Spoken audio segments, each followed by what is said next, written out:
бүгінгі тақырып рухани болмыс, яғни біздің рухани қабатымыз. Адамның міне суретте көрсетіліп тұрғандай көзге көрінбейтін сондай ментальды рухани қабаты бар. Және денені де көріп тұрсыздар, адамның дене қабаты да бар. Бірақ өкінішке орай біз мына дененің қабатымен жүреміз. Денені не басқарады? Осыған келейік. Денені нәпсі басқарады. Яғни психологтар оны эго дейді. Денені нәпсі басқарады. Адам нәпсісі адамды басқарған кезде, адамның нәпсісі басқарған кезде адам рухани болмысынан ажырап кетеді. Жан тұрғысында өзін тыңдамайды, интуициясын тыңдамайды. Адам тек қана нәпсінің жетегінде жүре берген кезде нәпсіге не керек? Нәпсіге иесі көбірек ұйықтағаны керек, ештеңе істемегені керек, басын ауыртпағаны керек, ойланбағаны керек, қатты қиналмағаны керек. Нәпсіге сол ғана керек. Ең ауыр ми үшін ең ауыр ойлану. Ми ойланғысы келмейді. Ми ойланғысы келмегеннен кейін де оған бір психолог айта салғаны оңайырақ. Енді ол шығу жолын айта салсаңшы деген сөзді іздеген оған оңайырақ. Ми кітаптың бетін ашып, мен өзім іздейінші осыны мен сатып алайыншы бар. Не үшін, неге, қай жерінде деп қимылдау миға қиын. Ойланғысы келмейді. Сен айта салсай, сен оқыдың ғой, айта салшы сен.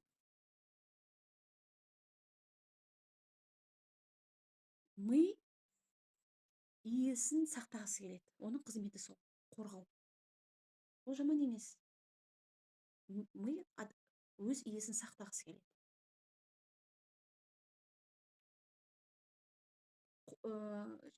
Қорқытып жасатпайды. Мысалы, бір ғана нәрсені алайыншы мен. Сізге айтты, таңертең ерте тұрсаңыз, мынау 6 мен 8-дің арасында адамның жер анадан энергия бөлінеді. Жер анамен мынау космостық әлеммен екі ортадан адамда энергия бөлінеді. Сол энергиямен адам күні кешке дейін, күні бойға дейін жеткілікті. Адам таңертең тұрғанда ерте 6-тан кейін тұрып, таза ауаға бір уақыт шығып, болмаса жүріп келіп, сондай дүниені жасайтын болса, ол адам ұзақ жыл өмір сүретін болады деп айттық. Бірақ сіздің миыңыз сізді қорғау мақсатын орындайды да, істейді, сенбі жексенбі күні былай дейді. Ой, жәке, жата салшы, бүгін сенбі жексенбі, елдің бәрі ұйықтап жатыр. Жұмысқа бармайсың ғой? Қайтесің, қоя салшы, өлмейсің. Істемей ақ қой. Қазір өлейін деп жатқан жоқсың ғой. Бір күн ұйықтасаң, бір жасарып кетпейсің ғой, болмаса қартайып кетпейсің ғой, қоя салшы. Бүгін шықпай ақ қой. Понедельник қайтадан шығарсың. Жата бер, жылы төсегіңді суытпашы, жата бер осы жерде дейді. Адам дене, нәпсінің айтқанын тыңдайды. Жарайды. Бүгін тұрмай ақ қояйыншы. Шынымен де үлгерем ғой. Алдымызда әлі жаңа жыл бар. Точно жаңа жылын бастаймын. Келесі айдың бірінен бастаймын. Болмаса понедельниктен бастаймын. Үнемі алдыда бастаймын деп келе жатыр, әлі бірақ бастаған жоқ. Өзіне уәде беріп келе жатыр. Бірақ соны солай созып келе жатқан не? Ми, нәпсі. Сенің өскеніңді қаламайды. Сенің алға қарай ұмтылғанды қаламайды. Өйткені миға нагрузка. Ол тұру керек, ол жүру керек, энергия жұмсағысы келмейді оның. Ол тұру керек, ол киіну керек, ол қалың киіну керек, ол бара жатқанда оны ит қауып алмау керек, оның барлығынан қорғап тұр сені. Осы кезде нәпсі мықты ма, адам мықты ма? Сенің болмысың, рухың жеңе ма, сенің нәпсің жеңе ма? Егер де сен рухани қабатың мықты болса, рухың биік болса, рухың сондай батыл болса, не үшін біз рухани қабатты өсір деп айтамыз? Рухың айтады: нәпсі, басымды ауыртпа. Осы жасыма дейін жатып келдім. Істеме дедің, істемей келдім. Қорқытып мені алға жылжытқан жоқсың. Тәуекелге апарған жоқсың. Тәуекел алайыншы дедім, алғызбадың. Тәуекел жасайыншы дедім, жасатпадың. Тәуекел көрейінші осыны дедім, бірақ көрсетпедің. Мен сенің айтқаныңды істеп келдім. Болды. Бұдан кейін Алла тағала тәуекелшілдерді жақсы көретін болса, Алланың өзі, мен әрекет етсем, Алланың өзі маған алдымнан жолымды ашып беретін болса, мен неге сенен қорқам? Не үшін мен сенен қорқуым керек? Деп, мына рух нәпсіге айтады. Адамда интуиция бар және нәпсі. Екеуінің айырмашылығын айтып алайыншы. Нәпсі мен интуицияның айырмашылығы. Нәпсі қандай? Нәпсі айтады: жей берші, іше бер қоланы, дымда болмайды, бір күн іше сал. Іше берші дезей. Тамағын қорытады ғой қазір. Сен тұрсың ойланып, нәпсің айтып жатыр: дезе қолыңда, болмаса кола қолыңда, ішейін ба, ішпейін ба? Іше берші, іше берші. Жаңағы салат жей салшы, одан кейін қауын же, қарбыз же, бәрін аузыңа сала бер, бықтырақтап. Ештеңе етпейді. Bir тойып алшы бүгін. Сағат 7-тен кетті. Жей берші деді. Нәпсі тоймайды.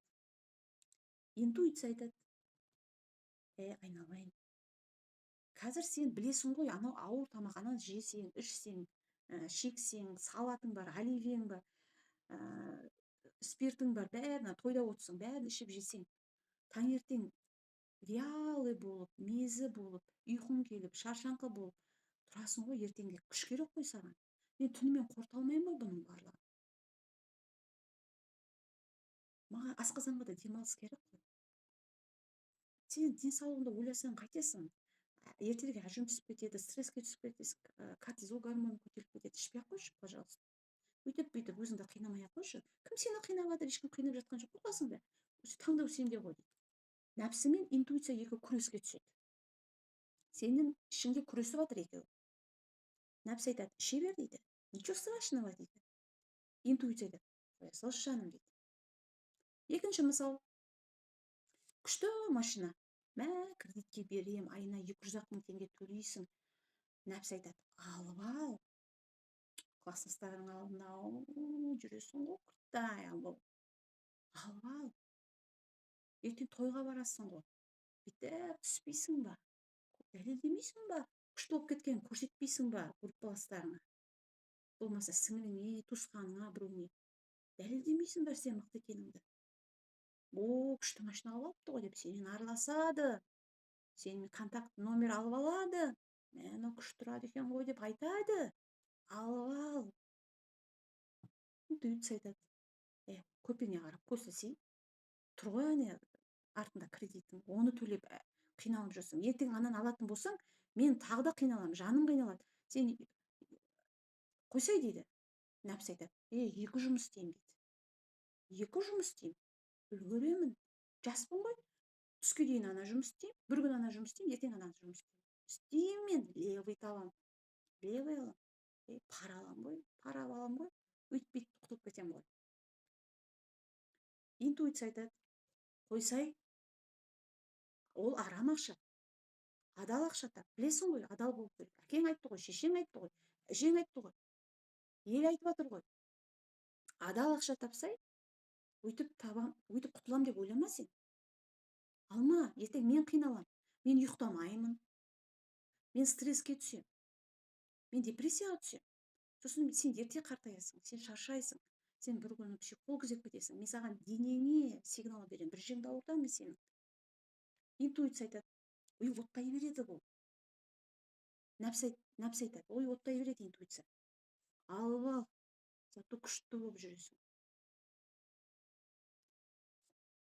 Таңдау сенде. Екеуі екі жақта тұр. Интуицияң тұр, нәпсің тұр. Кім тыңдайсың? Нәпсіңді тыңда. Ничего страшного, ала салайын. 200 000 емес қой. Өйтіп бүйтіп құтылған. Нәпсіңді тыңдап алдың. Шынымен де бір ай төледің, 2 ай төледің жарайды. 3-ші ай дегенде қиналдың. Жаның қинала бастайды, шаршай бастайсың. Уже мына демалмаған, дене демалмаған уақытысында. Уже ойланып бастайды. Тойда отыр ойланып, анау кредит келе жатыр, қаяқтан төлеймін, қашан төлеймін, неменеге алдым екен, тыраштанып. Ту, алмай ақ қойсам да болады еді, сатып жіберсем бе екен, енді сатып жіберсем оны кім алады? Ол тем более ол чанган, чанганды қазір кім алады дейсің, ол китайский, оның запчасти де табылмайды. Ту, өзім де бір жүрген сорлымын ғой, бітті, самооценка кетеді. Мен сондай, мен сорлы, кетті самооценка, мен тоқпас, мен ақымақ, маған ақыл айтатын адам жоқ, кетті, самооценка түсіріп жатыр. Нәпсі сені құртып жатыр. Интуиция айтады. Айттым ғой мен саған. Айттым ғой қиналамын деп. Тыңдамадың, енді жүрші, енді 5 жыл төле. 5 жыл шыдамаймын айналайын. 5 жылдай дегенде мен өтім отырады, бауырым отырады, май басады, бүйрегім тас жиналады, бітті. Кімге керексің сен 5 жылдан кейін? Адам екі ортада осы жерде тұрғанда, болмыс. Рухани жағын, интуиция жағын жұмыс жасамағаннан кейін, интуициялық қабаты мықты болмағаннан кейін, нәпсінің жетегінде кетеді. Абайдың айтқысы келгені, өзіңмен алыс өлгенше, осын айтқысы келді. Міржақып Дулатовтың оян қазақ деп айтқысы келген осы. Оян, рухыңды оят, рухыңды биіктет, рухыңды күшейт. Рухы биік адамға материалдық дүние қызық емес. Рухани бай адамға нәпсі келіп, мынандай машина бар, осындай аласың ма деп жалпақтап, жылың айтып тұрса, рухани бай адам бірден, извини, дорогой, ренжімеңін, айналайын, братан, демала бер, қалмай дей салады. Өйткені ол тоқ. Машинаны алмаса да тоқ.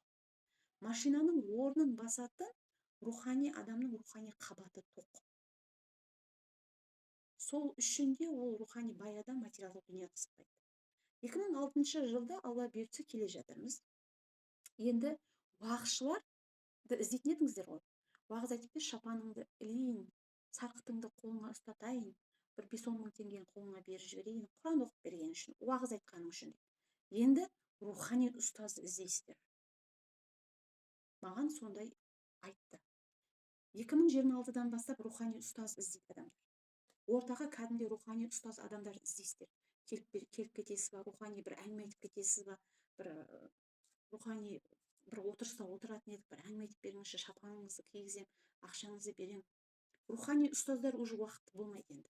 Понедельник болсын емес, вторник болсын емес, среда, четверг, пятница, суббота болсын емес. Вообще болсын емес болады.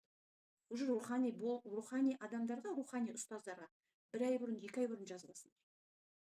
Сондай уақыт келе жатыр. Және мынандай уақыт келе жатыр. Той болмайды енді. Той болмайды. 50-60 адамдық құдалық бола салады, болды, сонымен құтылды. Ақшаны екеуіне біріктіріп, үй алыңдар, жер алыңдар деп бере салады. Және мынандай уақыт келе жатыр. Енді машинасы бар, должности бар, креслосы мықты деп араласпайсыңдар. Білімі бар ма екен деп адам өзі бір жан, адамның жаны экзистенциялық вакуум дейді ғой, қос кеуделік шөлдеп тұрады. Сол шөлдеген кезде анау тоқ адамды іздейді, тоқ рухани адам іздеп тұрады. Сізбен сөйлессем бола ма, сізбен аралассам бола ма деген секілді іштей іздеп тұрады да, оның машинасына, үйіне, затына, алтына, бриллиантына, шубасына қарамайды. Маған десең 100 шетелге аралап келсін. Енді рухани болмыс адамдар іздейді адамның жаны. Материалдық дүние екінші орында қалады. Я, материалдық дүниені аласың, бірақ сен материалдық дүниеңнің 10%-ын, 50%-ын рухани байлыққа беріп отырасың. Сенде ақша бар, материалдық дүние бар, ақшаң бар, рухани бай үшін рухани ұстаздарға беріп отырасың. Чтобы сенде рухани болмысыңды толтыру үшін. Сен сақтап отырмайсың енді. 10 шуба алатын ақшам бар деп отырмайсың. 10 шуба алатын ақшаң бар ма, 2 шуба алатын ақшаңды аласың, рухани ұстазды аяқтап жібересің. Менің рухани қабатымды толтырып беріңізші. Маған 1 ай сабақ беріңізші. менімен бір апта 15 күн менімен бірге болыңызшы. Кәдімгідей ақшаларын, жинаған ақшаларын лақтыратын уақыт келеді. Неге? Өйткені Миғражнама кітабында уәде еткендей, сол уақыт келді. Ақырғы уақыт деді ғой, ақырғы заман дегеніміз ақырғы уақыт. Ақырғы уақыт 2025. Ақырғы уақытта адамдар рухани тола бастайды, рухани іздене бастайды. Соңғы әдет ғұрыптар ақырғы уақытта кете бастайды. Баяғы біздің алдау, ренжу, өкпелеу, қорқау деген дүниелер бәрі тема қызық емес. 2006-да егер біреу сізге айтса, бір кісі, мен реніштеріңді, сендердің жоғалтып бере аламын, бойларындағы қорқыныштарын жоғалтып бере аламын десе, уже ол қызық тема емес. Уже ол тізесі шығып кеткен курс, уже 2025-тің курсы болып қалады. Ондай курстар уже жарамайды. Уже ондай курстар алғысы да келмейді. Өйткені өзі біледі, ол уже іштей біліп тұрады, реніштен қалай шығу, өкпелеуді қалай кетіру, өткен шақтан қалай арылу, қорқыныштан қалай арылу, автомат миллион рет тыңдаған ғой ол. Біліп алады, өзі-ақ өзіне терапия жасап алады. Тек адамдар рухани аш, рухани, мынау мен көрсетіп тұрмын ғой, рухани қабат адамның. Осы қабатты толтыру керек. Еще бұл мен нұрлы адамдікін көрсетіп тұрмын. Қазір көп адамдарда осы рухани қабаты қарайып кеткен. Оны қарайтатын не? Оны қарайтатын жүрек. Жүректе бізде ғалымдар зерттеген жүректің ең бір бұрышында сондай қандай не, толқын дейді ғой, толқынды бөліп тұратын сондай не бар. Сондай физиканың заңымен айтқанда, былай толқынды бөліп тұратын сондай бізде бір бөлігі бар, тесік, сондай бір бөлшек. Жүректің ішінде бір түбінде жатқан бір бөлшек. Қисса Сүләмбия кітабында былай жазады. Шәкен былай жазады.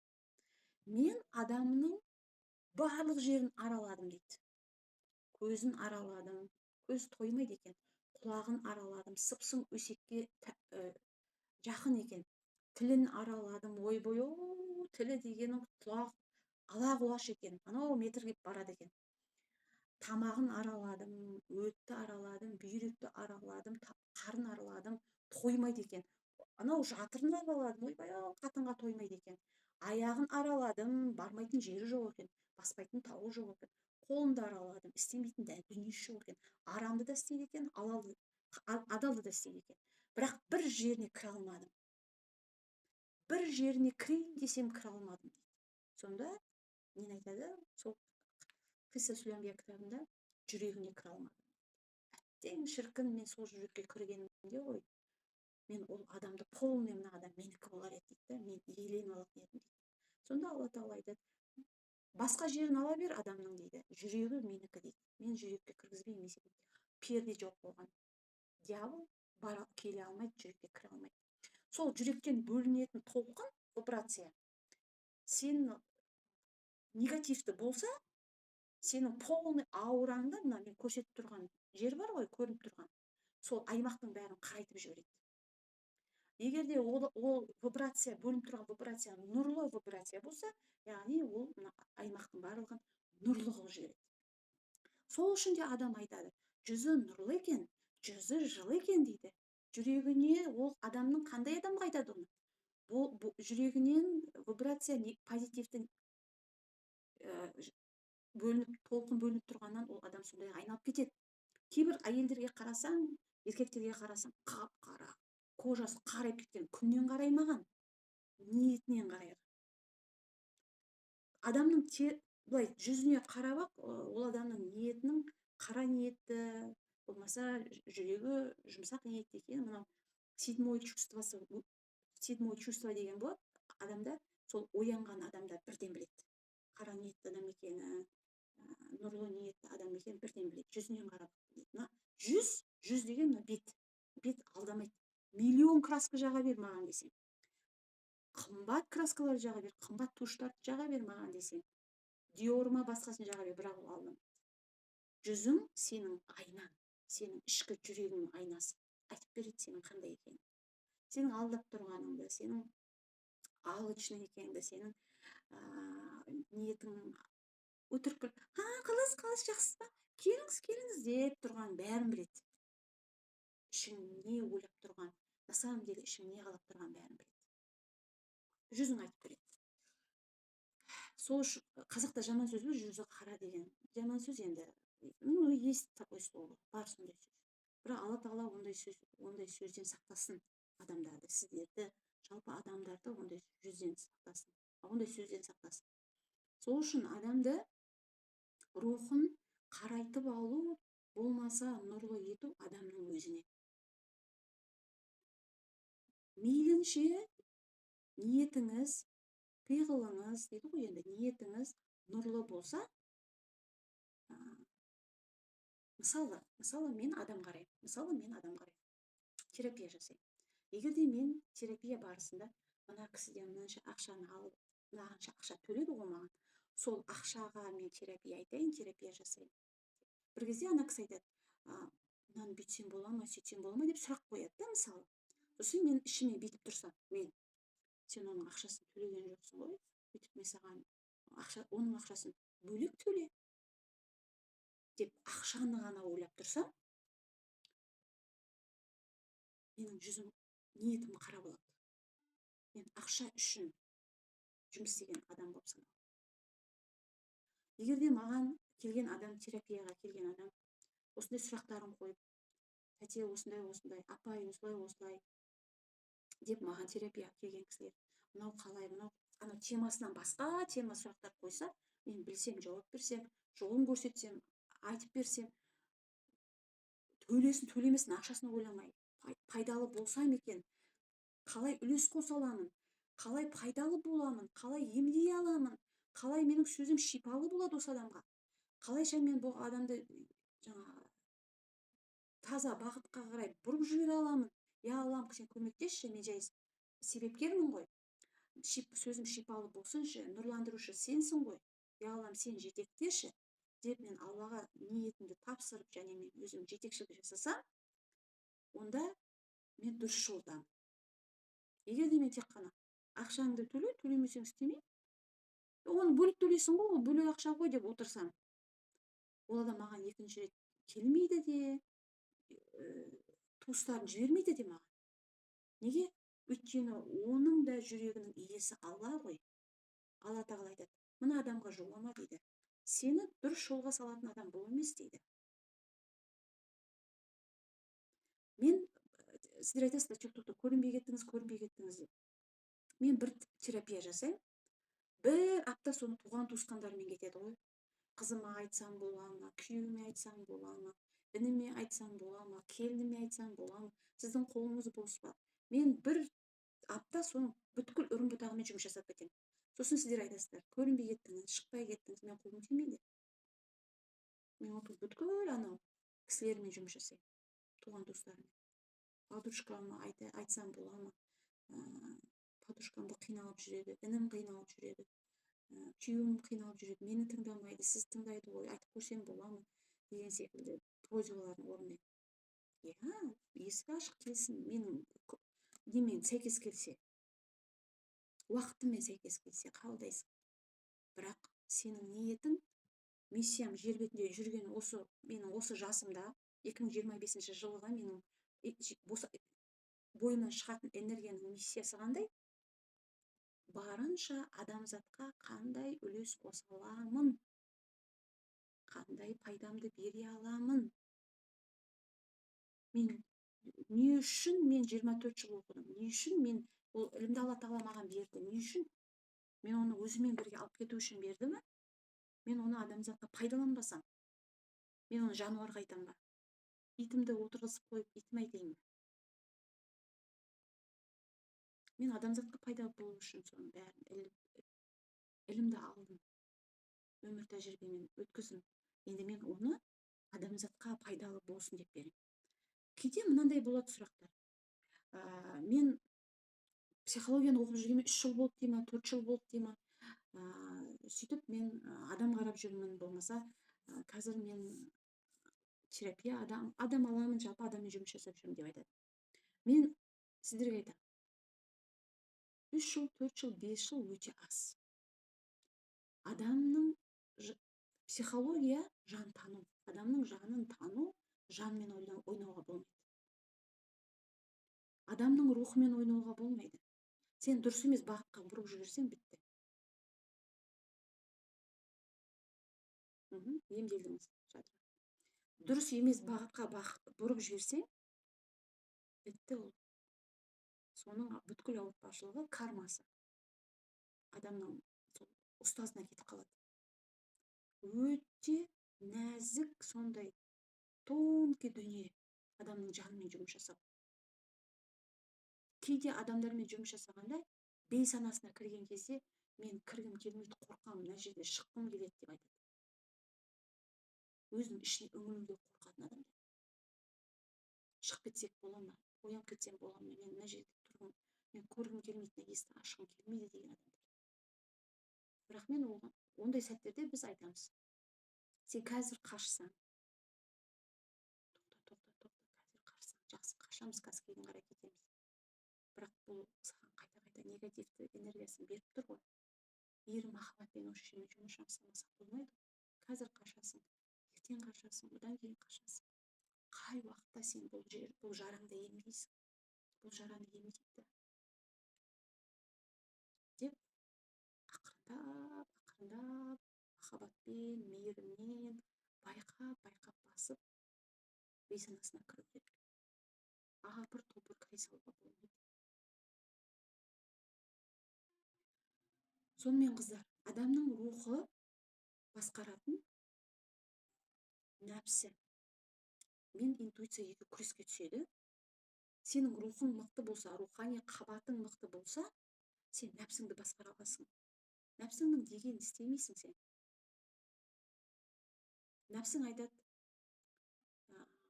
тағы біреуін туып алсайшы. Бір қозы шықса, шөп артық туады ғой, Құдайдың өзі айтқан. Давай туып ал.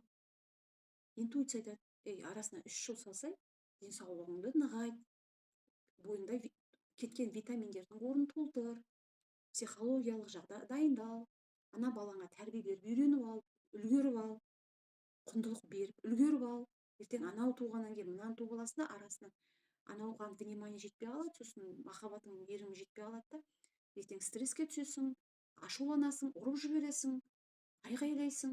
Қойсай, сауатты аяғыңды ауырып екіқабат болатын болсаң, сауатты екіқабат болсаңшы, сақтан, медицинаға көрін. Қазір 21 ғасыр. Сен тас ғасырында өмір сүріп жатқан жоқсың ғой дейді. Ал нәпсі айтады, ой, бір жата салайыншы, өліп баратырмын, байымды көрмесем, өліп баратырмын, ничего страшного, ойбой, екіқабат болып қалдым. Ал еркек шынымен де оны қалай ма? Еркек қалай ма? Уже үшіншісінен бастап, төртіншісіне ары қарай еркек адам қаламайды. Екеуі согласованно, мәдениетті түрде отырып, пландаймыз ба? Қалаймыз ба? Қалай қарайсың? Деп екеуі ара сөйлесу керек. Дүние ғой. Нәпсі ол сенің жетегіңді жүргізе береді. Саған 7 баланы тоғызып тастайды, болмаса 8 баланы тоғызып тастайды. Бірақ сен ерте қартайтады, витамин болмайды бойыңда.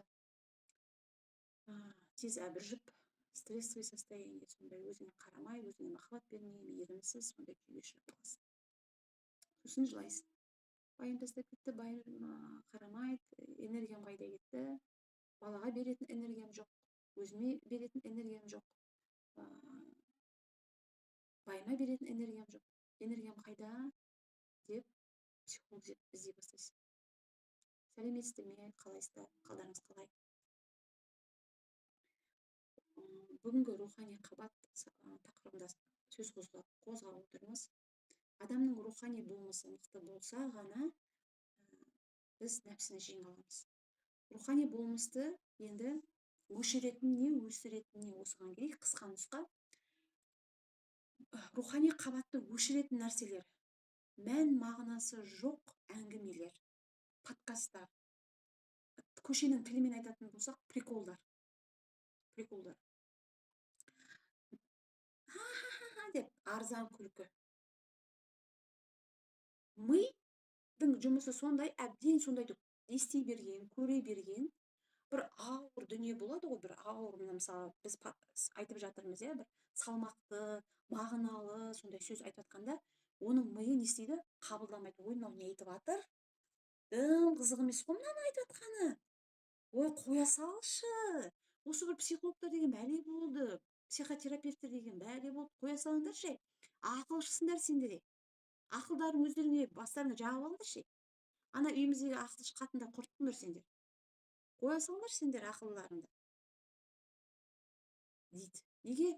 Ми қарсы келеді. Неге қарсы келіп жатыр? Ми әбден үйреніп қалған арзан күлкіге. Оған арзан дүниелер айтылу керек та. Оған төсектің әңгімелері, спальнядағы әңгімелер, қалай өсіресің, қалай өшіресің, қалайша жатасың, қалай жатасың, сондай әңгімелер қызық. Жаңағы Нұрлан ағаның приколдары, жиздуға киносы, мән мағына жоқ подкасттар, біреу ажырасып кетті, 3 баласы бар, төсегі спальняна біреу кіргізіпті деген әңгімелер қызық. Соған миы әбден толып қалған соншалық салмақты, рухани байытатын, саналы қылатын, сені мынандай болмысы адамның сол жақ миы қабылдамайды. Ой, қуды мыналар. Қойыңдаршы осы сендер дейді. Сөйтіп жүрген кезде оның жерін, жаңағы елін Россия алып кетеді. Өйткені ол уақыты подкастқа жаңағы кетіп жатыр ғой, мән мағына жоқ әңгімелерге кетіп жатқаннан кейін. Ол көтермейді оның миы. Балаларға айтып жатырмыз біз.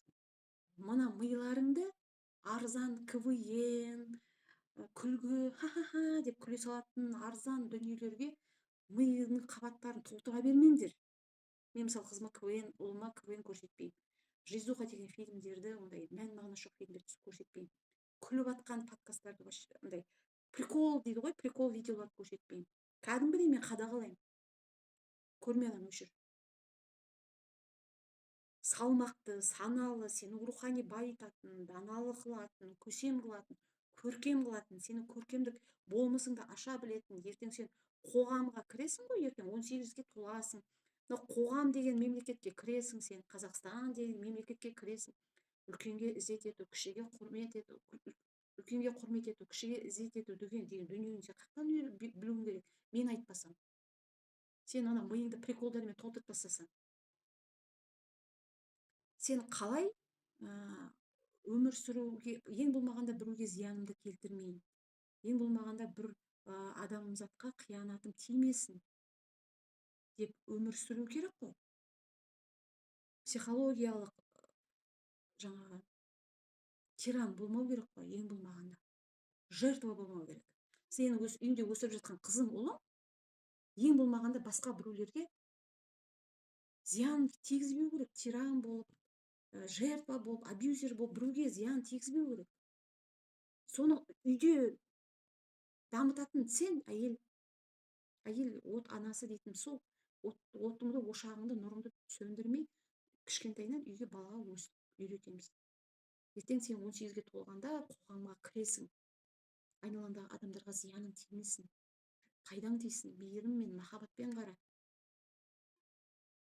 Қоршаған орта деген бар, табиғат әлемі деген бар, басқа ұлттар деген бар, басқа дін деген адамдар бар.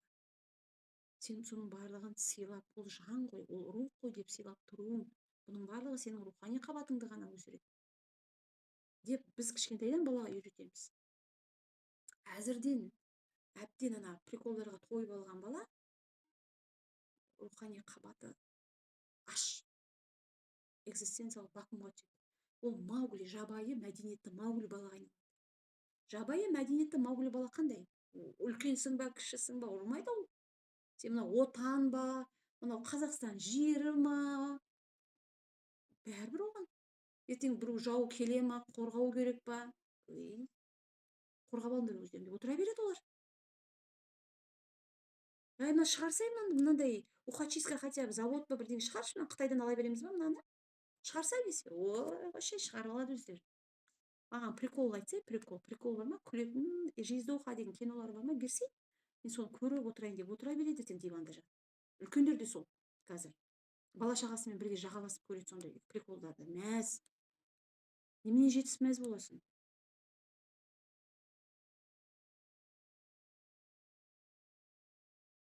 Азак алдында тұрмыз, мен Россияға беріп жатыр. Кеше ғана қол қойып келді. Ертең айтады Россиядағылар. Президенттер қол қойған. Давай, шығыңдар. Ничего не знаем.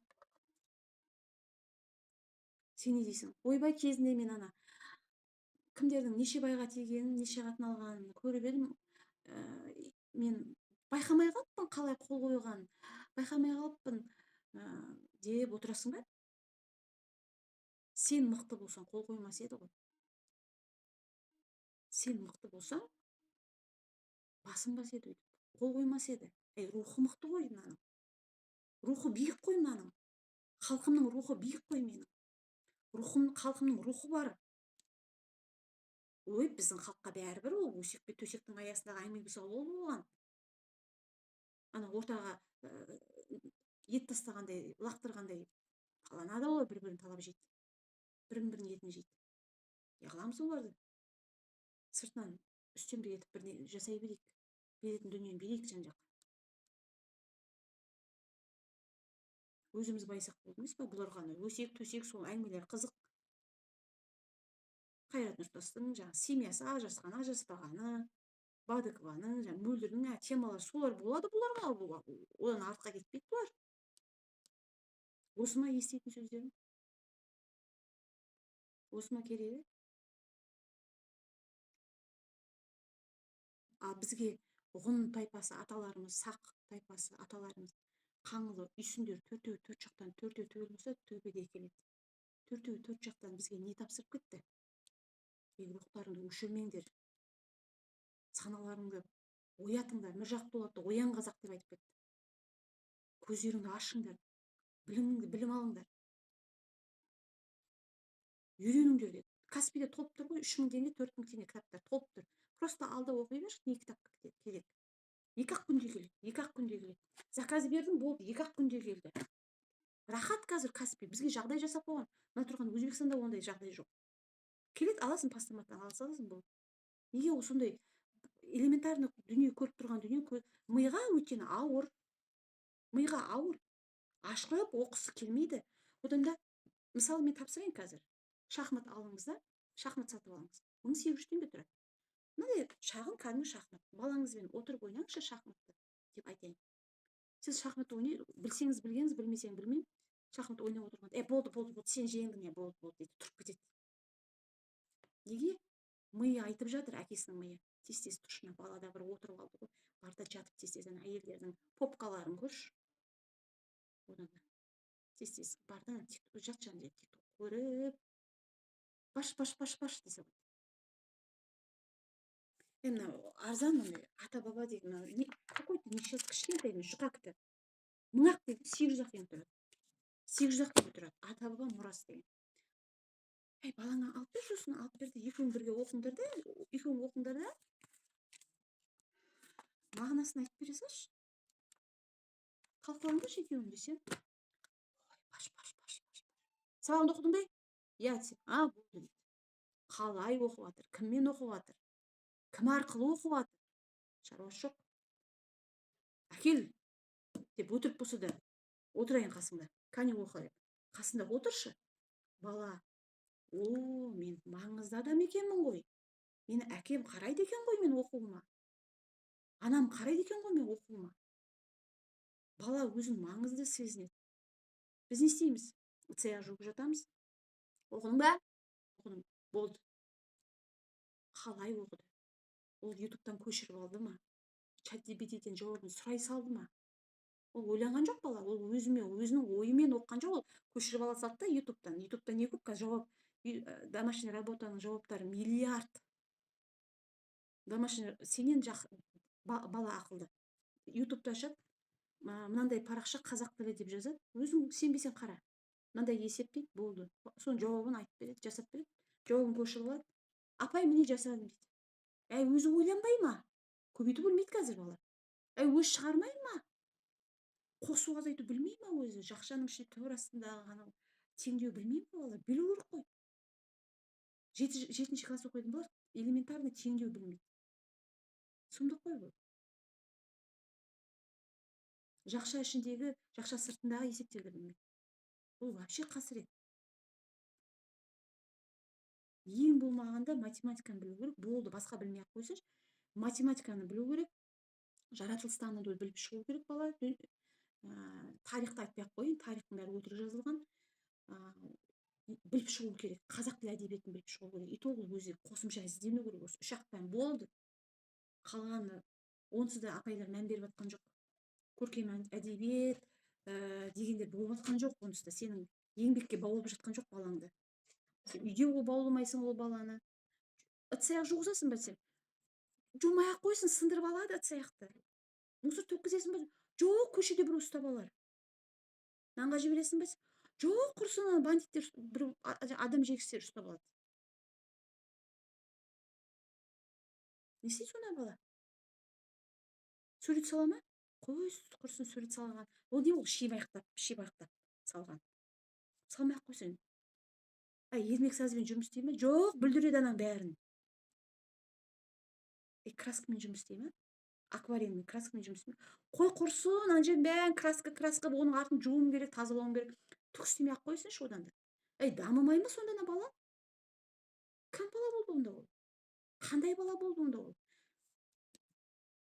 1 сентябрьде алып берген краска әлі тұр сол сөмкесінде, әлі пайдаланған жоқ. 1 сентябрьде алып берген акварель ол да тұр, ермек сазың ол да тұр, новый, әлі пайдаланған жоқ, ашқан жоқ бетін. Жақында мен еңбектен беретін пән мұғаліміне звондадым. Мен қолға аламын, жасамайтын болсаңыз. Неге қыздар барады қайтады? Неге торт пісіріп, болмаса басқа неге үйренбейді бұлар? Енді қолға алып жатыр қазір, тоқыма үйреніп жүр, тоқиды әйтеуір. Неге сұрамайсыз, требовать етпейсіз? Балаңыз болса, неге менің балам ермексізбен жұмыс жасамайды? Неге менің балам краскамен жұмыс жасамайды? Апайлар, мен де өзім апай болған, ата-аналар сұрамайды, не қылам? Мен де тыныш, құда да тыныш, құдағи да тыныш, айлық табысымды алып, ертең пенсияма шығып отырсам болды емес па? Нем бар біреудің баласына оқы, жаз деп, ата-анасы өзі сұрап тұрған жоқ қой, ата-анасының өзі. Зачем маған? Лишний проблема. Мен оқытқанда қалай оқытатын едім? Сонда мен коллегаларым болды. Көркем әдебиет па? Көркем әдебиет міндетті түрде болады. Менде мынандай папка болатын, әр балада, жеке бір балада болатын. Мындай файл папка дейді ғой, файловый папка. Мынандай салафаны бар, файловый папка болатын, көк. Әр бетіне осы ермек саз салдық па, ермек сазды салам. Жаңағы сурет салдық па, сурет салып қоям. Жаңағы карандашпен, фломастермен жұмыс жасадық па, соны салып қоям. Неге? Өйткені жинақы, бірінші жинақылық, екінші көрнек әр жерде қалмайды ол. Сосын үйіне бір ағасы келеді, туғаны келеді, туысы келеді. Қалайсың? Кәне сабағың не болып жатыр? Кәне көрсет дегенде бала мақтанып көрсетеді. Міне менің жұмысым, міне мен жасадым. Сол балаларының бәрі мықты болды. Бәрі мықты болды. Осы 2024-те маған келді, апай деп мені іздеп келді үйге. 6 машинамен келді. Есейген ең алғашқы оқушыларым ғой. 6 машинамен ровно бірде барамыз деді, ровно бірде келді. Таң қалдым, сендер уақытында келдіңдер ғой. Сонда апай, сіз бізді уақытына үйреттіңіз ғой деді. Уақытқа үйреттіңіз ғой өзіңіз деді. Әлі пунктуальныймыз деді. Сонда бір оқушым анау Россияның екі ортасында жаңағы КамАЗбен бір нәрсе тасиды, біреуі телевизорден көріп жүрміз, әртіс, біреуі дәстүрлі тамада. Енді әр қызым, әр балам әртүрлі кәдімгі биік шыңдардан жеткен ғой. Мен фундамент мықты болу керек. Фундамент мықты болу керек. Мен ұстаздық еткенде мына мектептің ғана бағдарламасымен шектелмейтінмін. Мектептегі кітапта мынандай ғана мәтін бар. Ой, мына мәтін что-то аз. Мен қосымша тағы берейінші, мына тақырып туралы қай жерде жазылған деп Google-ды іздеп, YouTube-ды іздеп, қосымша ақпараттарды алып, сосын сол ертесен сол айтып, түсіндіріп беретін. Ашық сабақ дегендерді мен қорықпайтын. Мен есігім ашық. Сосын ата-аналарға айтатынмын, еркін, қай уақытта кіріп сабаққа қатысам десеңіздер, еркін. Математикаға келіп қатысасыз ба? қазақ тілге келіп қатысасыздар, баламды көрейін деп едім десеңдер, балаларыңды қалай оқитынын көретін болсаңдар, есігім ашық, кіріңдер де любой сабағына келіп қатысыңдар. Физкультура обязательно менде болады. Қазір балаларға физкультура болмай ма, білмеймін, түсініксіз.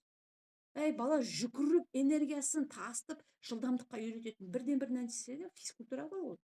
Бала физкультураға жылдамдыққа үйренген сайын жылдам жазады, жылдам ойланады, жылдам оқиды.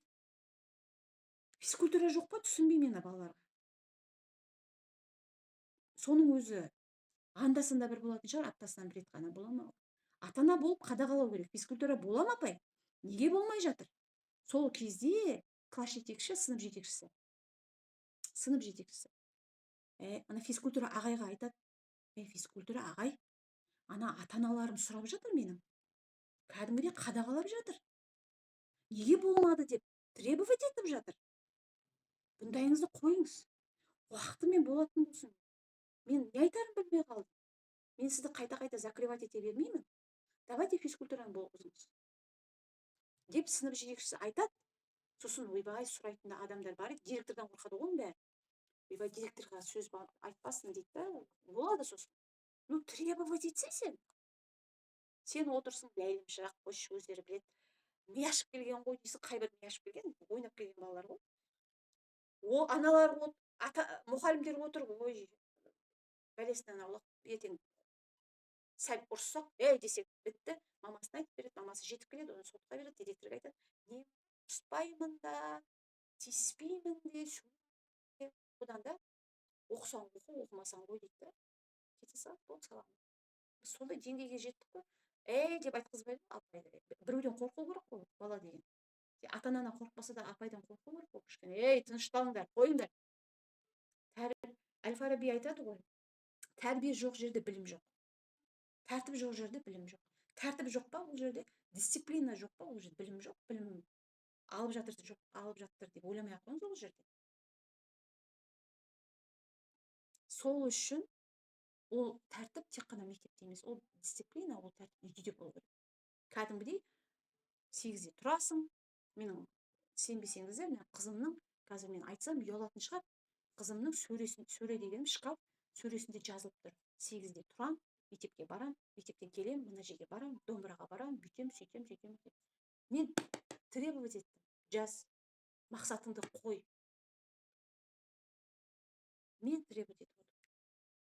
Ертең біреудің анасы ғой, ертең біреудің әйелі ғой болашақ. Бұл ертең неше баласы болатынын білмеймін ғой, ертең балалар да сол тәрбиені үйретеді ғой. Ертең қоғамға кіреді ғой, әйтеуір сенің балаңа зияны тимесін оның. Безалабырная болып өспесін. Ертең сенің балаңмен менің қызым, сенің қызым мен менің қызым бір общежитиеде жатып қалатын шығар, бір жатақханада. Сол тұратын жатақханасының өзі таза ұстаса, бір-бірімен ұрыспаса, керіспесе, рахмет айт. Айзере, ана жерде менде файл болған, балалардың рабочий жұмысын жинаған қоңыр біреу тапшы. Қоңыр ма, көк па?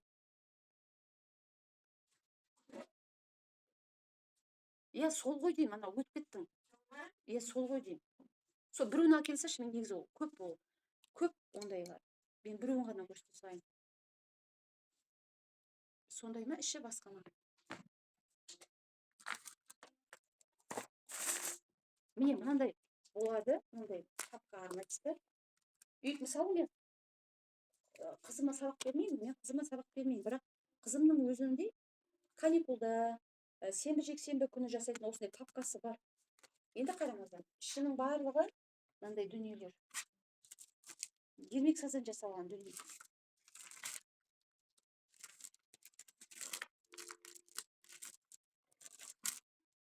Бұл бар дегеннің көп жинақталып жатыр. Мынау еңбек қой таза. Мынаны көрген бала қуанады ғой. Мына мен жұмысым ба деп, бұны сақтайды ғой ертең. Сақтаса ғой. Мамасы сақтаса. Мен мынау құнсыздандырып лақтырып жібермесе. 11-ші сынып, менің балаларым келгенде, 11-ші сынып бітірген кезде, осы папкалардың бәрін өздеріне таратқан. Міне сенің 1-ші класста істеген жұмыстарың, міне сенің 2-ші класста істеген жұмыстарың деп. Таң қалған балалар: апай, сіз сақтадыңыз ба осыны? әкеңіз біз өз балаларымызға сақтап қоямыз осыны деп. Мен айтамын, міне сенің істеген жұмысың, мынау сенің істеген жұмысың. Бұл қандай, енді білмеймін, сөз жоқ, сөз жоқ. Керемет дүние. Сөзсіз сөз жоқ, керемет дүние. Не қалған ғой, арасында жүр екен.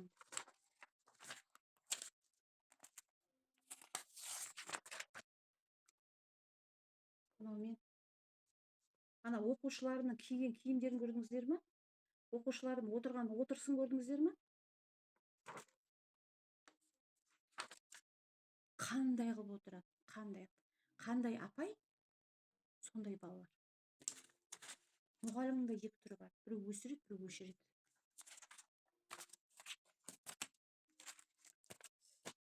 Сол, Айзере, мынаны орнына қойшы потом, қазір қалады.